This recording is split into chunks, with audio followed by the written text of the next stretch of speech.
விஜயபுரம்ன்ற கிராமத்தில் ருக்மணி பாட்டி அவங்க பையன் மருமக கூட வாழ்ந்து வந்துன்னு இருந்தாங்க. ருக்மணி பாட்டிக்கு ஒரு பேரனும் இருக்கான்.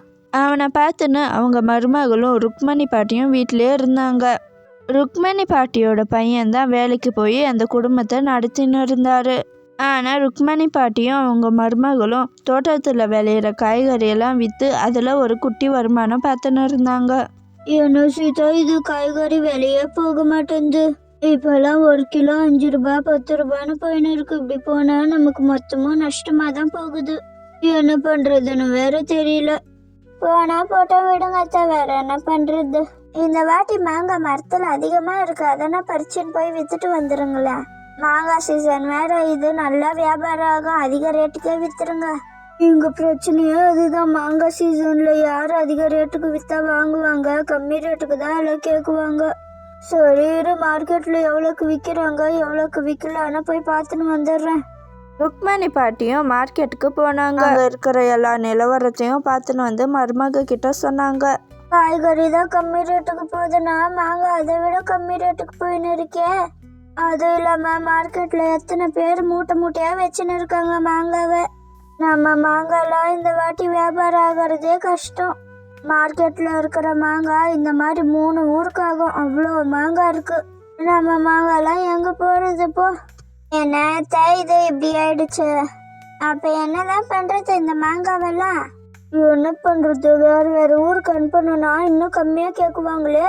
இது என்ன பண்றது போ. மாடனா சாப்பிட்டுனா மாட்டுக்கு போட்டுற வேண்டியதுதான். அடுத்த நாளும் ஆச்சு. டேய், என்னடா அது கையில? இந்த பபுள் கம் எல்லாம் சாப்பிடக்கூடாதுன்னு உன்னை சொல்லியிருக்கேன்ல. ஐயோ அம்மா, இது பபுள் கம் இல்லம்மா, இது மாங்காய் ஊறுகாய்மா. இந்த பேக்கெட்ல போட்டு விற்கிறாங்க, 1 ரூபாய். இது நல்லா காஞ்சி போயிட்டு புளிப்பா உப்பா சூப்பரா இருக்கும். மாங்காய் ஊறுகாவா? எங்க வீட்லயே எவ்வளவு மாங்காய் விழுந்திருக்கு. ஒரு நிமிஷம் இரு.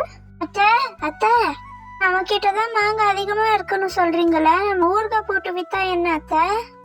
பாட்டிலையும் போட்டு விற்கலாம், சின்ன சின்ன பேக்கெட்டா பண்ணியும் விற்கலாம் அத்தை.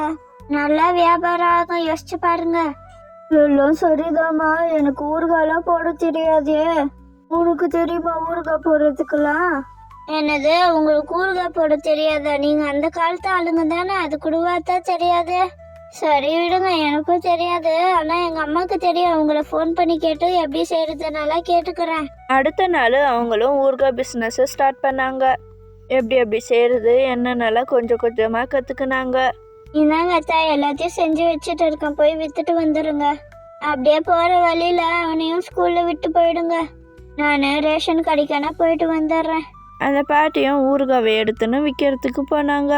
என்ன ருக்மணி பாட்டி, ஊறுகாய் பிஸ்னஸ் ஸ்டார்ட் பண்ணிட்டு இருக்கியோ?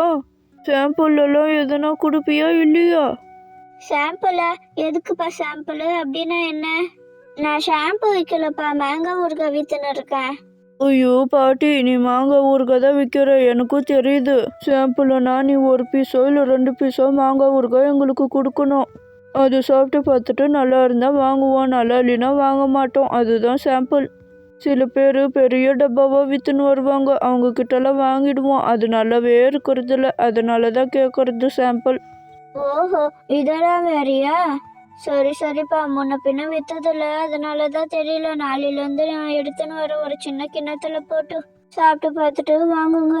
அடுத்த நாள் ருக்மணி பாட்டியும் சாம்பிள் எல்லாம் எடுத்துன்னு வந்தாங்க. அந்த ஊரில் இருக்கிற எல்லாருக்கும் அந்த சாம்பிளை கொடுத்து வாங்க வச்சாங்க. எல்லாரும் வாங்கினாங்க. எல்லாருக்கும் இவங்க ஊறுகாய் ரொம்பவும் பிடிச்சிருந்தது.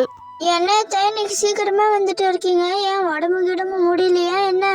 அட நீ வேற ஏன் அப்படி நினைக்கிற? நான் எடுத்துன்னு போன ஊறுகாய் மொத்தமும் வியாபாரம் ஆயிடுச்சுமா. இந்த ஊர்ல என்ன வாங்கறதுக்கு யாரும் ஆளே இல்லம்மா, எல்லாரும் வாங்கினாங்க.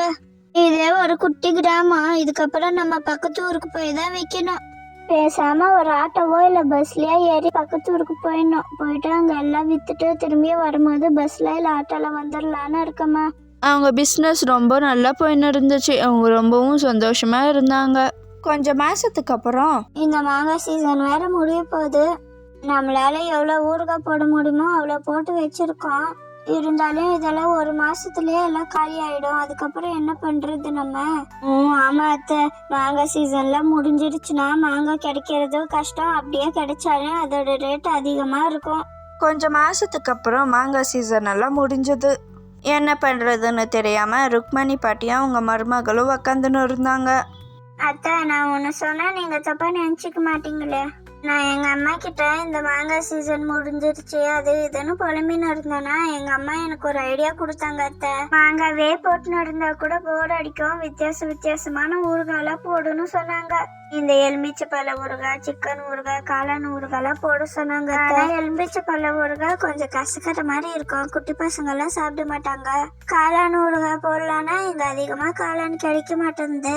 நம்ம வேணும்னா சிக்கனை வேணும்னா போடலாம். அத்தை, சிக்கனும் கொஞ்சம் கம்மி விலை தான், அது அதிக ரேட்டுக்கு விற்றா எல்லாரும் வாங்குவாங்க, வித்தியாசமா இருக்குன்னு. சரிம்மா, நீ சொன்ன மாதிரியே செஞ்சு பார்ப்போம். மாங்காலையும் நிறைய வியாபாரம் ஆச்சு, சிக்கனையும் ட்ரை பண்ணி தான் பார்ப்போமே. அடுத்த நாள் அவங்க சிக்கன் ஊறுகாய் செய்யலான்னு எல்லாத்தையும் ரெடி பண்ணி செஞ்சாங்க. என்ன கேள்வி இது, வித்தியாசமா இருக்கும் இந்த ஊறுகாய். டே பேராண்டே, இது சிக்கன் ஊறுகாய். கையெல்லாம் வச்சு எடுத்து சாப்பிடக்கூடாது, ஸ்பூன் வச்சு தான் சாப்பிடணும், சரியா? அம்மா கிட்ட கேளு, போட்டு தருவா, சாப்பிடு உக்காந்துன்னு. என்ன பாட்டி இது, சிக்கன் ஊறுகாவா? எனக்கு ஒன்று கொடு. எவ்வளோ இது? என்ன திவ்ளூண்டு இருக்கு பார்க்கறதுக்கு.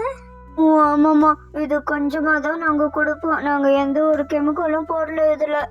ஃப்ரிட்ஜில் வச்சு 1 மாதம் வரையும் யூஸ் பண்ணலாம். நீங்கள் அதிகமாக கொடுத்தா அதுக்கப்புறம் கெட்டு போயிடணும் தான் கொஞ்சமாக கொடுக்குறோம். உங்களுக்கு காலி ஆயிடுச்சுன்னா திருப்பியும் வாங்கிக்கோங்க. 100 கிராம் 70 ரூபாய்மா.